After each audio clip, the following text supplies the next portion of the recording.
Why does Korean food seem to have so much flavor? It's spicy, it's salty, it's sour, it's smoky, sometimes it's sweet. And somehow you can take one bite and immediately want another.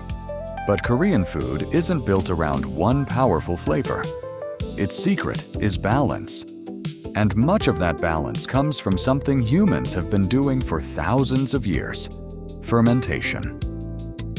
When people think about Korean food, they often imagine kimchi, barbecue, spicy noodles, and fried chicken. But Korean cuisine is much more diverse than that. A traditional Korean meal can contain rice, soup, grilled meat, fermented vegetables, seafood, sauces, and several small side dishes. These side dishes are called banchan, and they change the entire experience of eating. Instead of one large dish with one dominant flavor, you can move between spicy, salty, sour, sweet, bitter, fresh, and fermented flavors in the same meal. Every bite can be slightly different. One of the most important secrets of Korean cuisine is fermentation. Before modern refrigeration, fermentation was a practical way to preserve food through the winter. But over generations, preservation became something much more. It became flavor.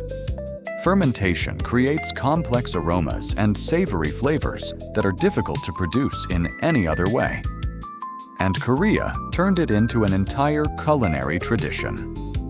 Kimchi is probably the most famous example.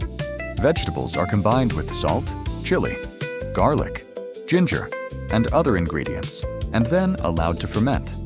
The result is spicy, sour, salty, crunchy, and deeply savory.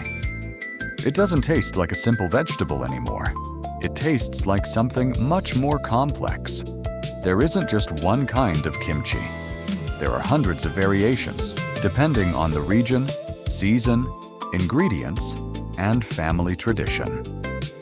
Napa cabbage is probably the variety most people recognize, but radishes, cucumbers, green onions, and other vegetables can also become kimchi.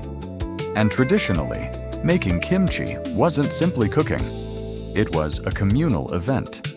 Families and communities would prepare large quantities together before winter.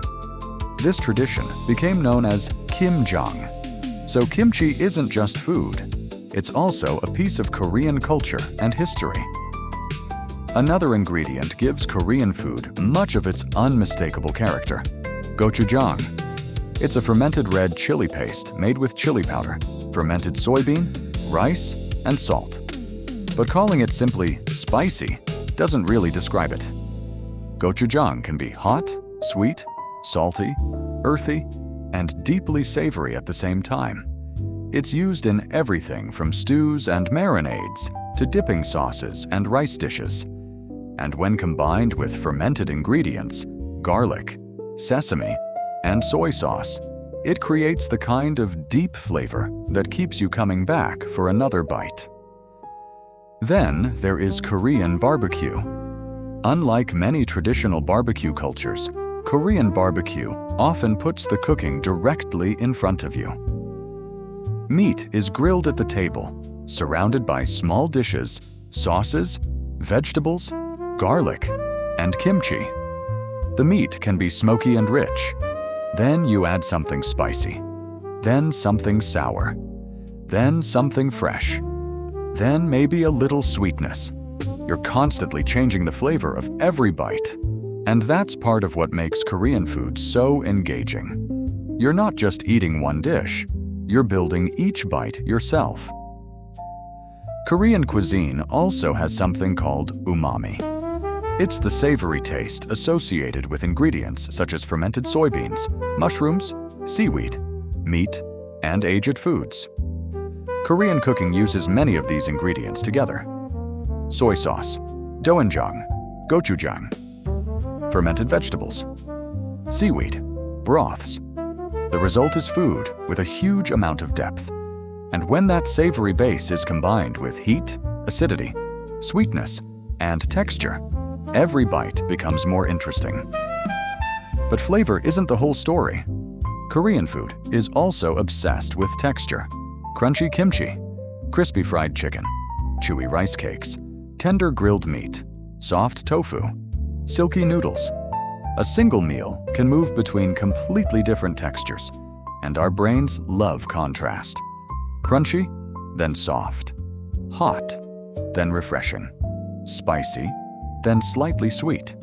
It's another reason Korean food can be so difficult to stop eating. So, is Korean food really addictive? Not literally, but it is designed, through centuries of tradition, to create layers of flavor and contrast. Fermentation brings depth. Chili brings heat. Vinegar and fermented vegetables bring acidity. Soy and meat bring umami. Sesame and oils add richness. And banchan keeps every bite different. Maybe that's the real secret behind Korean food. It never gives you just one flavor. It gives you several at once. And perhaps that's why one Korean meal can leave you thinking about the next one before you've even finished the first. This is Food Awesome. More than just food.